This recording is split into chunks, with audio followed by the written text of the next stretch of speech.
And with the winter weather that is on the way right now, there are crews working to make sure the roads are safe and the power stays on. We have team coverage for you this morning to get you ready for this latest blast of winter weather. We will start with WRAL's Kelsey Coffey with road conditions. The crews are out there already getting ahead of this winter storm. Kelsey. Yes, Jeff, dozens of brine trucks are just still sitting here in the NCDOT maintenance yard this morning. NCDOT crews are working overtime to prepare for this winter weather. We'll show you some video now when our cameras were there as the first brining trucks went out on the road on Sunday.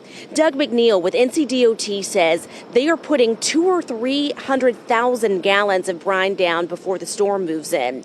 Their crews have been keeping an eye on the forecast, preparing for a mix of snow, sleet, and freezing rain across multiple counties.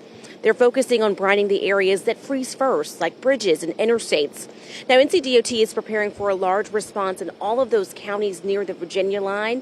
McNeil says that they're expecting to see the most accumulation in that area than they've seen in the past 8 or 9 years. Kelsey Coffey, WRAL News, live in Raleigh. And energy crews are preparing for the possibility of power outages during the storm. WRAL's Laura Levine joins us live from Duke Energy headquarters in downtown Raleigh. And Laura, workers say they are ready for anything this storm brings, including the possibility of ice.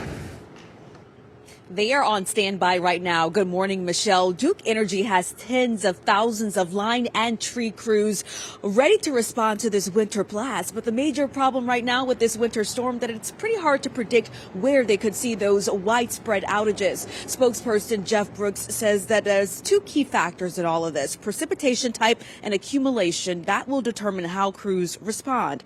Heavy snow can weigh down tree limbs and bring them down onto power lines, while even a small amount of ice can cause some similar damage. As conditions evolve, power crews will assess the hardest hit areas and deploy additional resources as needed to restore service.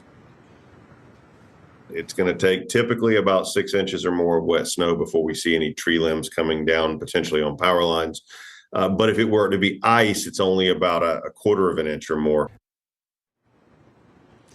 He also says that the improvements to their self-healing technology should lessen the impacts and effects of those power outages in our area. Also, it's really important to download that Duke Energy app on your phone. That way you can see power outages in real time when they pop up, as well as report them more effectively. Laura Levine, WRAL News, live in Raleigh.